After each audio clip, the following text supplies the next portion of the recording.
Hey guys, it's Paul from online Sax Academy, and in today's lesson I've got a 5-minute exercise or warm-up that you can use to learn all your minor scales.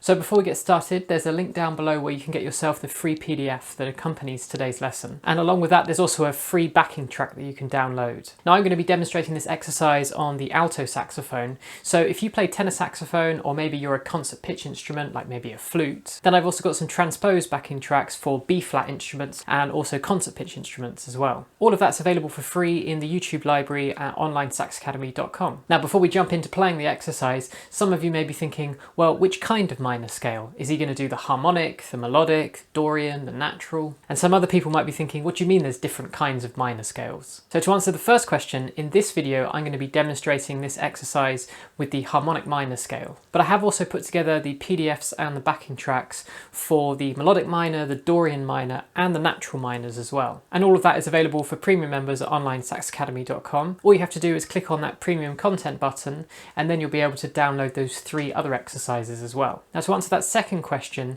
we do have different kinds of minor scales. It's not like the major scale where there's only one kind of major scale. But with minor scales though, there are 4 main variations, and that's what I've built these exercises on. So first of all, we're going to start with what's called the natural minor. So what we have here is known as the A natural minor scale. The easiest way to think about this is it's related to C major, and it means they have exactly the same key signature. And that natural minor scale sounds like this.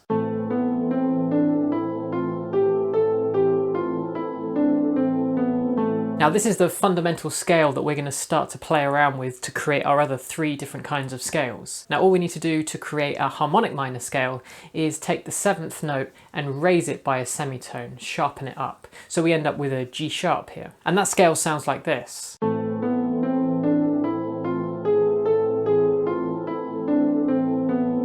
And you can hear how adding just that one different sharp really changes the character of the end of that scale. Now the next scale we'll look at is known as the Dorian scale. Now with the Dorian, instead of sharpening the 7th note, we're just going to sharpen the 6th note. Now some of you may have spotted that a scale that only has F sharp is the same as a G major scale. G major only has F sharp, and so some people like to say that A Dorian is basically just G major but starting on A. Now that is true, but it doesn't really give you the essence of the minor quality of it. You don't want to be thinking of A Dorian just as like a G majory scale.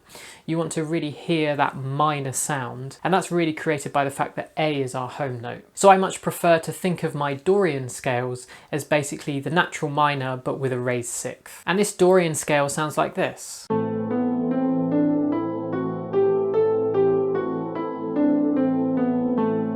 Now for the melodic minor, and I'm talking in terms of a jazz musician here, so for jazz musicians we think of the melodic minor as a raised 6th and a raised 7th. And this doesn't change whether you're going up or down.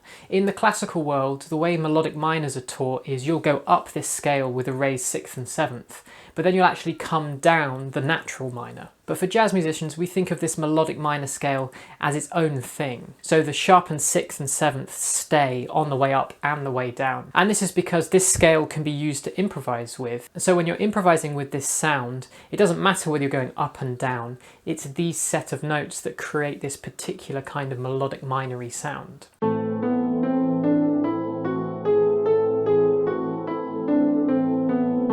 Now you'll notice we've basically gone through all the possible combinations of raising the 6th or the 7th or both. So the natural minor we don't raise anything, the harmonic minor we raise the 7th, the Dorian we raise the 6th, and for the melodic minor we raise both the 6th and the 7th. And for these exercises we're going to be learning these scales in the order of the least amount of sharps and flats in the key signature all the way round through to the most amount of sharps and flats in the key signature. So we start with A minor, and then the next scale we'll move over to is E minor, which only has 1 sharp in the key signature, and then we go to D minor, which only has 1 flat in the key signature. And then we proceed to 2 sharps, 2 flats, 3 sharps, 3 flats, etc.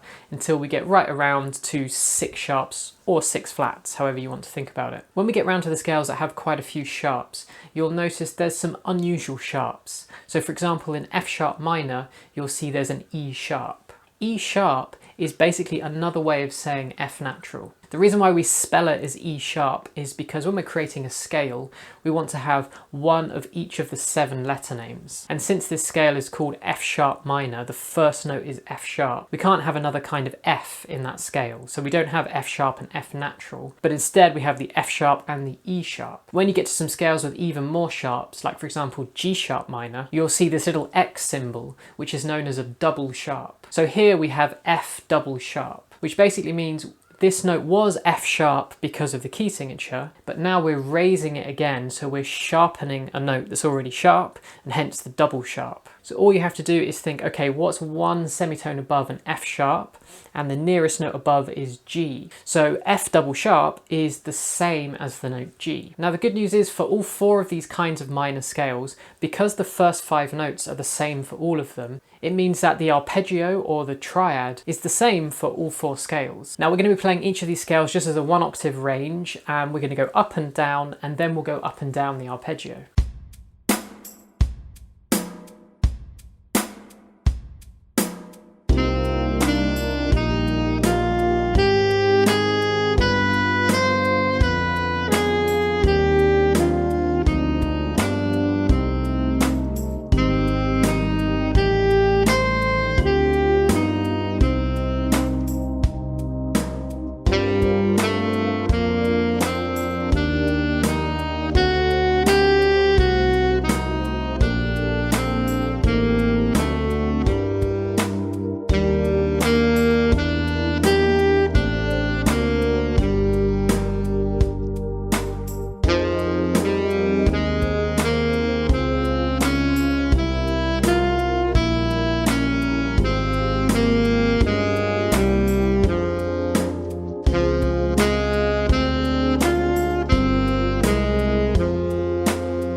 Okay, now to take this up a level, you can expand the range of these 1-octave scales to what are called full range scales. The way you can do this is you still start on the home note of the scale, but you start on the lowest possible note. And then what you do, instead of stopping when you get to the high A, you keep going up to the highest possible note on the sax.